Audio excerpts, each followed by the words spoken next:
ছোটবেলায় পড়েছি খেলছিলাম যখন প্রাইমারি স্কুলে পড়ছিলাম তখন এই মুরগির লড়াই খেলছিলাম আর এটা খেলতে খুবই মজা লাগে। যে পড়ে যাবে সে কিন্তু বাদ, যে পড়ে যাবে সে বাদ, যে হাত ছুটে যাবে সে বাদ,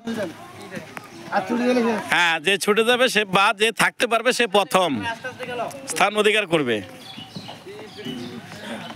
যার হাত ছুটে যাবে সে কিন্তু বাদ। হ্যাঁ, এটাকে বলা হচ্ছে মুরগির লড়াই।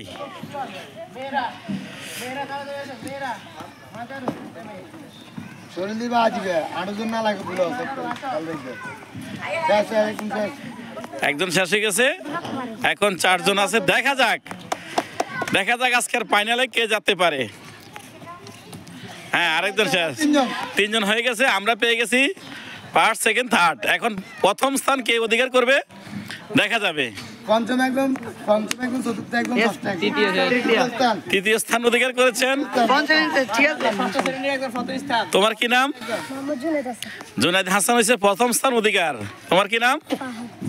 ফাহাদ হচ্ছে তৃতীয় স্থান অধিকারী। দ্বিতীয় স্থান কি নাম? আরাফাত হচ্ছে তৃতীয় স্থান অধিকারী। পঞ্চম কে হয়েছে? 3 জন। ঠিক আছে, ভালো থাকবে।